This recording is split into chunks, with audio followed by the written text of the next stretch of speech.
Selalu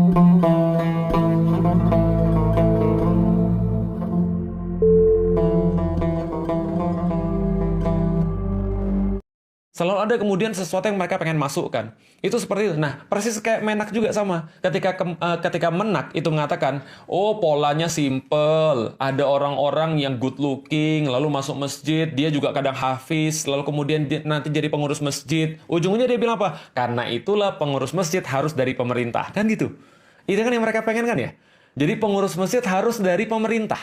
Lalu kemudian pemerintah yang mengendalikan segala macam, termasuk pengajian, siapa yang dipanggil, siapa yang kemudian bisa ngomong dan segala macam. Oh, kalau gitu kita jadi tahu sekarang ya. Kenapa? Karena mereka selama ini nggak bisa mengendalikan ulama. Karena mereka selama ini nggak bisa mengendalikan orang-orang yang memang bersuara bukan karena uang. Bersuara bukan karena apapun, tapi sesuatu yang mereka yakini. Sesuatu yang mereka yakini benar, yaitu adalah Islam. Dan saya sudah bilang dari awal bahwa sampai hari kiamat, ulama-ulama itu nggak akan bisa mendiamkan kezaliman di depan mata mereka. Ketika mereka kemudian melihat kezaliman, mereka akan bilang bahwa itu adalah sesuatu yang salah. Dan mereka akan mendakwahkan Islam sampai kapanpun, sampai mati. Innama yakhshallaha min ibadihil ulama. Karena sesungguhnya yang paling takut di antara hamba-hamba Allah adalah para ulama. Dan mereka tidak takut yang lain ketika mereka ingin membicarakan sesuatu yang benar. Nah, maka ini yang tidak bisa dikendalikan, maka kendalikan masjidnya. Maka gimana cara mengenali masjid? Kasih ketakutan pada masyarakat. Hati-hati ada radikalisme di masjid.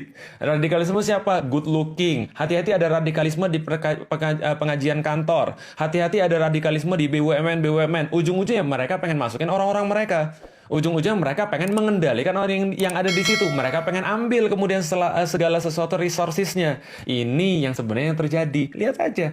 Itu yang terjadi. Apalagi semua yang namanya hal-hal kayak gini, narasi-narasi radikalisme, itu mereka lakukan untuk menakut-nakuti orang, akhirnya mereka pengen sesuatu dari yang ditakut-takuti. Yang paling baru juga. Makanya saya bilang ini saya bahas secara langsung aja. Ada yang bilang, ketua partai tertentu gitu kan ya. Ya antum sudah tahu lah gitu kan ya, partainya apa. Bilang lalu kemudian, dengan ini kami berharap semoga di Sumatera Barat itu mendukung Pancasila. Ini juga sama. Jadi dia nuduh orang dulu. Dia nuduh orang, wah itu tempat radikalisme. Kenapa? Karena nggak dukung gue. Nah, kalau lu nggak mau dibilang radikalisme, lu harus dukung gue. Kalau dukung gue, itu pasti Pancasilais. Tapi kalau lu nggak dukung gue, berarti lu radikalis. Pertanyaannya adalah, apa nggak menak yang radikal?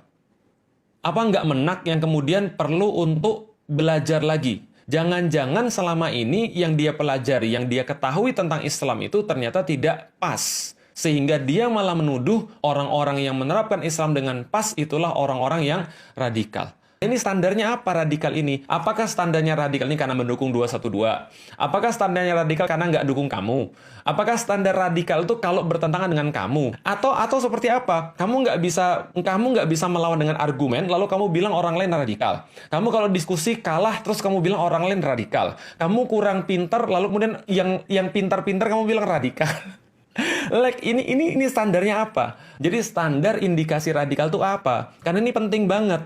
Kenapa? Kenapa penting? Kalau nggak ada standar, maka ini menjadi bola liar. Siapapun kalau nggak disenangi sama orang, dia bisa katakan radikal kalau dia punya kekuasaan. Kemudian saya sampaikan pada tahun 2017 awal di Masjid Gede Kauman, itu saya sampaikan bahwa saya sangat mengkhawatirkan karena beberapa berita, beberapa data, beberapa pola yang kita dapatkan, waktu itu menunjukkan bahwa ada gerakan yang diusung oleh pemerintah mulai pada saat itu adalah gerakan deradikalisasi.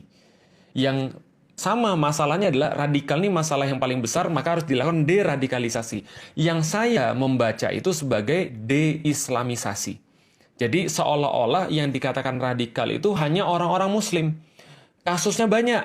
Muncul kemudian Konde Nusantara, kalau teman-teman masih ingat gitu kan ya puisinya ya mbak-mbak yang nggak ada kerjaan itu. Dan Konde Nusantara, Kidung ya dan di Kidung Nusantara di apa ya, di face to face kan dengan azan dan seterusnya. Kalau teman-teman masih ingat, dari tahun 2016 itu sudah muncul kasus-kasus yang dinamakan pemerintah sebagai program deradikalisasi. Yang entah kenapa program deradikalisasi ini ujung-ujungnya selalu pada ulama, selalu pada Islam. Dan kita juga tahu 2016 adalah waktunya ketika muncul aksi bela Islam. Gitu kan ya, aksi bela Islam 212 muncul dan secara langsung gerakan radikal dikaitkan dengan 212. Siapa kerjaannya? Ya kerjaannya banyak. Kerjaannya misalnya ya kerjanya abu-abu, lalu kemudian kerjaannya ya semua buzzer-buzzer RP itulah. Kemudian mengidentikan 212 dengan radikal. Mengidentikan Islam dengan radikalisme. Sampai ada yang kemudian dikatakan bahwa kalau seandainya radikalisme, terorisme punya agama, maka agamanya adalah Islam. Dan ini nggak pernah ditangkap orang-orang kayak gini. Itulah kenapa saya berkeyakinan ya, bahwa deradikalisasi ini sebenarnya adalah deislamisasi. Yang mereka ingin adalah Anda tidak Islami, atau Anda less Islamic. Kenapa mereka pengen Anda less Islamic? Supaya Anda nggak peduli dengan apa yang mereka lakukan. Anda nggak mau tahu tentang kecurangan-kecurangan. Anda nggak mau ambil pusing dengan segala macam keburukan-keburukan, perampokan, dan juga kengerian yang terjadi di negeri ini. Itu aja yang mereka pengen. Karena kalau Anda semakin Islami, Anda akan semakin peduli dan Anda semakin aware dengan keadilan. Itu yang terjadi pada seluruh kaum muslimin, kapanpun dan dimanapun mereka berada, sepanjang mereka masih yakin dengan Allah dan mereka masih yakin setiap perbuatan akan dipertanggungjawabkan dan setiap hal pasti akan dihisap. Termasuk ketika kita melihat kezaliman, kita nggak boleh diam. Tapi angkat kepala teman-teman sekalian, kuatkan hati teman-teman sekalian, dan kalau memang radikalisme itu artinya adalah peduli pada negeri ini, radikalisme itu adalah berarti menjadi seorang hafiz yang good looking lalu meramaikan masjid. Kalau radikalisme itu adalah yang dimaksud adalah bertahan pada Islam, lalu menggigit Islam seperti menggigit akar pohon, maka saya nggak peduli orang mau ngomong apa. Yang jelas teman-teman sekalian, saya nggak akan pernah berhenti untuk kemudian mencoba menjadi muslim yang lebih baik. Mencoba menjadi muslim yang lebih baik berarti peduli dan berarti pengen untuk berbuat segala sesuatu untuk menjadi lebih baik. Makasih teman-teman sekalian, barakallahu fikum, semoga bermanfaat. Mohon maaf kalau curhat-curhatannya terlalu radikal gitu kan. Tapi insya Allah tetap good looking.